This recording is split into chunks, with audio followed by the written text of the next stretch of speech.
Welcome to Cybersecurity Shall Be C-Level Priority, the podcast that puts the digital world to the test.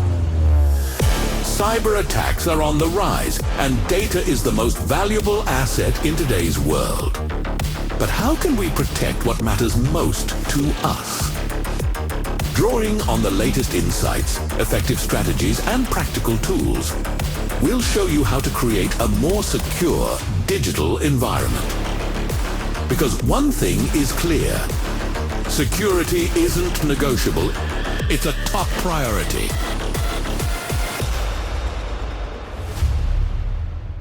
So GRC stands for Governance, Risk and Compliance, first of all. And it's a methodology actually made up of these three components. Here, we take into account the internal rules that everyone in an organization or company should follow, usually within a management system, for example. There are different aspects that we should consider regarding GRC, tools or GRC solutions. Hello and welcome to a new episode. Cybersecurity is a top priority, the podcast. Today with my dear colleague, whom I've known for over a year now, namely Nadezhda. Nadezhda, before we introduce you, I already mentioned that we are colleagues at DIGITALL. Many people have always asked me, who is DIGITALL anyway? And Nico, who do you work for? That's why I thought, come on, I want to show who else works at DIGITALL and how many great, exciting jobs or people there are at DIGITALL. And now I would suggest, Nadezhda, why don't you say a couple of sentences about yourself? Who are you? What do you do? And then we want to talk about an exciting topic. Of course. Thank you, Nico, first of all, for inviting me here. I'm Nadezhda, or just Nadezhda for short. Pretty nice. I've been at DIGITALL for almost 4 years now. We've known each other for a year, as I already mentioned. And I do GRC. No, governance, risk, and compliance. That's what we'll briefly talk about today. And if it should be, of course, in the future as well, I'm looking forward to that too. Yes, you already mentioned it. We want to talk about the topic GRC tools. But before we get started, maybe first, what is it actually GRC? Yes, that's a very good question, what GRC is. You can actually say that, I'll just put it in these words, that GRC, it means governance, risk, and compliance first. And that's a methodology actually made up of these three components there. It takes into account the internal rules based on which each organization or company would normally have to operate within a management system. For example, that could very well be not just cybersecurity or information security. It can also be other management systems. Risk management, that's very clear. So that's our framework. That's also the backbone of everything we usually do in this field. And compliance, that's everything that has to do with regulation. The laws that we know today, everyone, not just from the EU, but internationally, locally. And what else there is about compliance rules. That would just be a very brief overview, of course. That's a more complex topic, but that's just a quick and broad way to put it, what GRC means. We often talk about NIS2, DORA, and others, especially in our bubble. That's always the compliance part of GRC. And today we want to specifically talk about the topic GRC tools, curse or blessing. What do you think, especially based on your experience here, when you're with clients? When it comes to the topic of tooling, do you see a lot of tools on the market in the GRC area? Or do you say, hey, a tool is one thing, but the other is, how do you even position yourself within the company about that topic? Yes, that's a topic I really enjoy talking about because it really takes on a lot of speed. So speed, and you could perhaps also say, yes, Jersey platforms or any other SaaS solutions for all the Jersey problems. That's, of course, all very great. It's magical. It can solve all our problems. That would simply be the statement we keep getting, what AI is, for example, and that it can do and solve everything. But I might have a slightly different approach, and one would also need to look at this topic from a different angle. And there are various and numerous different aspects that we should consider regarding important and significant GRC tools, or perhaps GRC solutions. And indeed, one should always talk about this so-called holy triad budget, people, and time, whether you even have the money for it. For example, if it's about an enterprise GRC, the people for it who, of course, also know about it or can be trained in it, can be trained and continue to engage with it. And of course, also the time that you can take for the whole thing.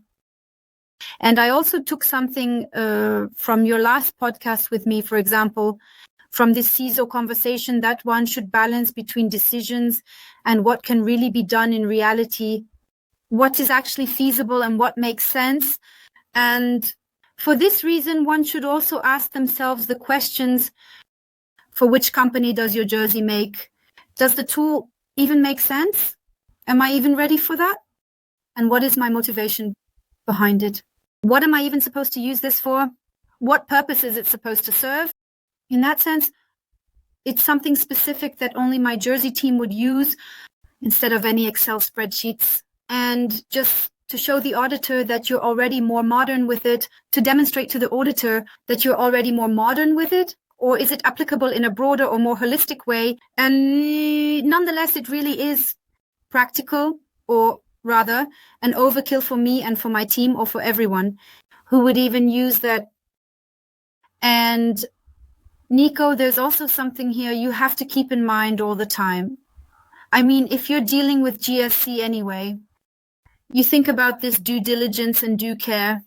So these are the due diligence obligations that one should always consider in the planning. And it's, of course, about optimizing the processes so that at some point, of course, you can also deal with the whole, what about something when it comes to internal rules and also external regulations. And when it comes to risk management, then it can be automated and, of course, continuously improved. In my opinion, it is for smaller companies and, for example, even SMBs. So it's for smaller companies and, for example, even SMBs. So small, medium enterprises or even startups that really don't have well-established information security processes or systems behind them. That might be an overkill for sure. You could maybe use smaller or lighter solutions for that, because in the end, it's actually a life cycle. Use lighter solutions because in the end, it's actually a life cycle. So if you've already made that decision, then you have to, as I said, not only secure the budget for it, but also take the time and get the people involved, because governance, risk, and compliance is not a sprint, but a long-term marathon. You also have to be aware of that, and so that it ultimately becomes successful. I might just jump in here for a moment, because I think you mentioned an important point, and I often see that with our clients, or generally, whenever I talk about this topic of GRC tools. Just recently, I had a meeting with a client who wants to implement a GRC tool, and he is completely unaware what it means to implement such a tool, and that a tool is not the ultimate solution that does everything perfectly, that ultimately does my SMS, but rather that a tool is more for documentation purposes and can primarily also carry out processes, a workforce management system, and so on and so forth. But a GRC tool is a help for the ISMS. And one point that you also brought up, I always find that important too. This all-in-one solution topic, many companies that then look for a GRC tool that feels like it can do everything. Contract management, CMDB, and all sorts of other things in one. Or I just have a GRC tool. What suddenly is supposed to include data protection as well, or whatever. And I often see problems there as well. And then there's this topic of being both a curse and a blessing, where many companies think, I now have a GRC tool, it suddenly has to cover everything. And with that, I'm on the right track. In other words, this is now replacing my classic ISMS process. And I often see this miscommunication from the companies that sell such tools. And that's always promoted. When you implement such a tool, you have everything you need, but you must never forget the processes and you shouldn't overlook the surrounding aspects. And yes, it is a support. It can support you well, and it can also be your data foundation. Especially if you want to get certified or you have a certificate, then you naturally have a tool where you can easily show the auditor and say, here, this is how we did it. This is how we did that. But it's not just the tool that ultimately defines your every semester. Yes, exactly. That's definitely very important, that you should first have a certain level of maturity so that it ultimately makes sense that you implement such a GRC tool and that this tool ultimately works for you and the organization, and not that it somehow ends up being an overkill. What I also wanted to mention is this commercialization of the different GRC tools. There are some that are really very powerful. They are oriented towards really large companies, like enterprise level, really large companies. So enterprise, like, they are, of course, also paid for and so on and so forth. There's a lot of effort behind that. There are also those that are more affordable, simpler. There are even free GRC tools. They are more affordable, simpler. There are even free GRC tools. I'm not going to name any brands or names right now, but you really have to think about it, what the real need is for this, and whether you are really ready for it, because we should think security-oriented and not market-oriented, if you understand me correctly. And with Jersey, that's, of course, yes, you really have to pay close attention to that it really is also for the processes, for the business, and for the team itself. In the end, well, it makes sense, but not too much. Too much.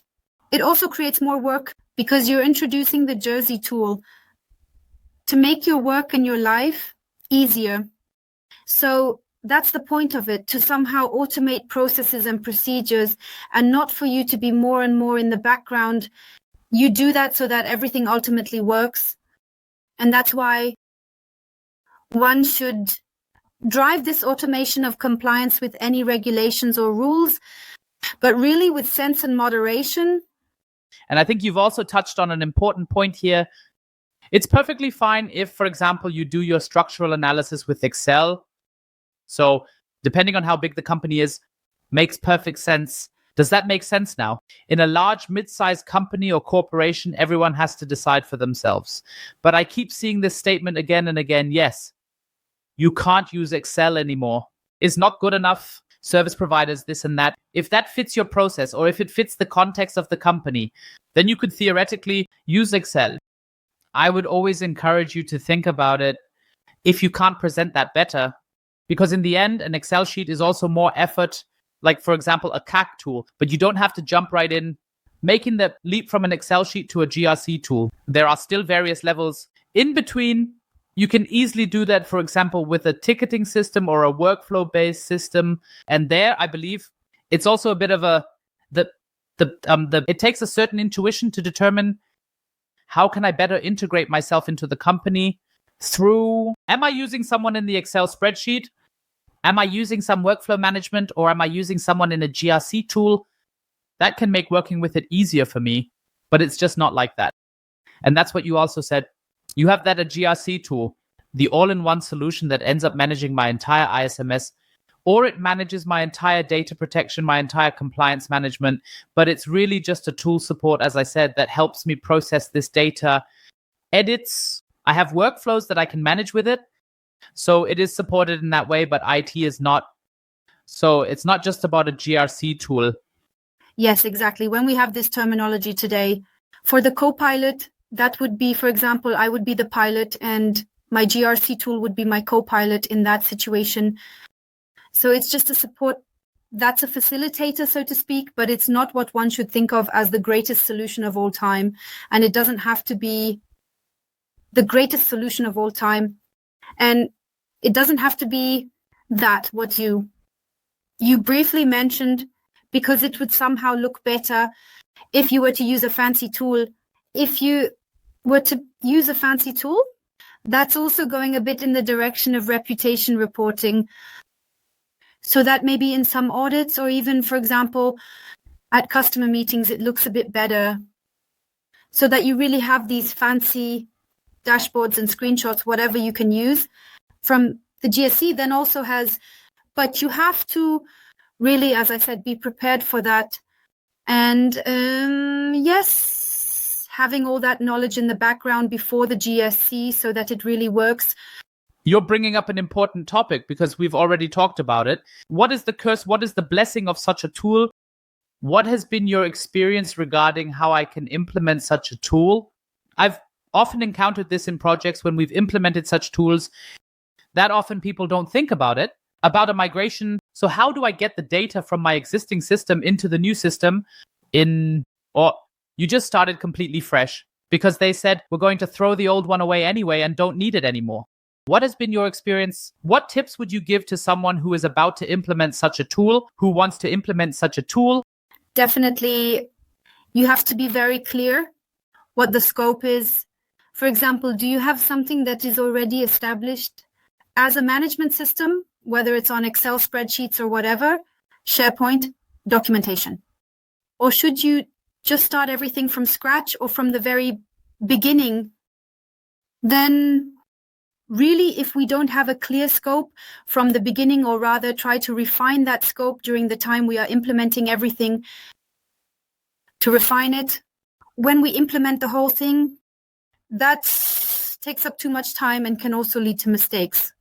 And we definitely don't want that. What I can say is that, for example, nowadays you can also do things in a modular way and not the biggest blown up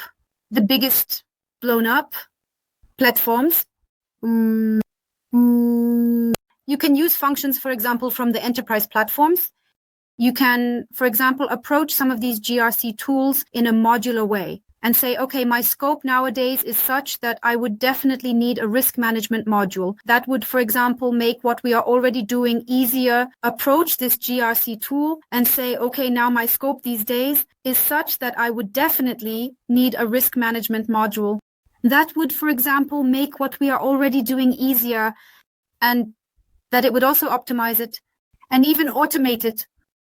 And maybe you can move forward with smaller steps like that until, for example, you say, okay, now we can maybe fully automate. But as I said, the scope is very important. That's also the case with audits. The scope is very important. What the organization really needs and what has also been synchronized with these business benefits. And yes, that's actually what I would recommend, that you approach such platforms step by step. Yes, you also brought up an important point for me. Addressed service providers gradually align people and tools. You can't just introduce a tool where a person can't really handle it at all, or where they don't even know what he has to do. Looking to the future, I'm using my favorite buzzword from the podcast, AI again. Where do you see in GRC tools the future with AI? So do you already see developments in the GRC area with AI? Or do you think, hey, these are definitely topics that are still ahead of us? Yes. So as someone who has a lot to do with all three of these aspects in governance, risk management, and compliance, I have to say first that you should approach AI very cautiously, should approach no matter what it's about. First of all, I think that's clear, but you still have to say it today. So we're looking at how AI continues to develop, but it's still not at a point where you can really say AI can do everything instead of us or whatever. So I would see that you would use AI in conjunction with such GRC tools, for example. So any future risks, I would say to predict risks or compliance violations from a historical perspective, trends that have already happened, for example, and what kind of compliance landscape coverage you have. Because you can really use a lot of big data or something about data at all. Take this, the local, international, from regulations and laws, and then also the trends beforehand, as I said, and of course the company itself. Also what is possible at all to take data and analyze it and foresee these trends, thanks to AI, for example, because AI is really meant to analyze big data. That's already clear to everyone. With that, for example, also this complicated compliance landscape is recorded and also monitor it. Because we see, for example, that in the EU, almost every year, new regulations and acts or laws are published. And sometimes it's really very difficult as GRC expert to be in alignment, or rather to really know all this information properly, in which country, for example, or in which region, what it is, new cybersecurity regulations are coming. And AI can help with that, for example, so that you receive this information.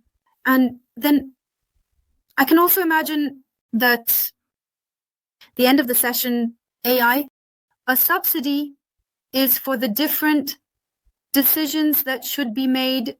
So simply decision support. And this is done with the help of all this data analysis and risk assessments, what we talked about.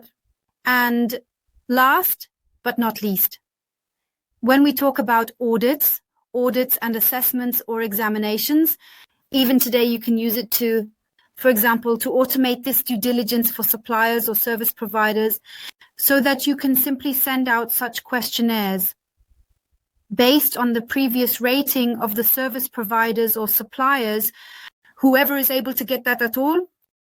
And you can't do that manually anymore, but simply automated through the process in the GRC tool. I can imagine such aspects, like the whole thing with AI can be supported. Yes, thank you very much for your feedback, especially regarding the future.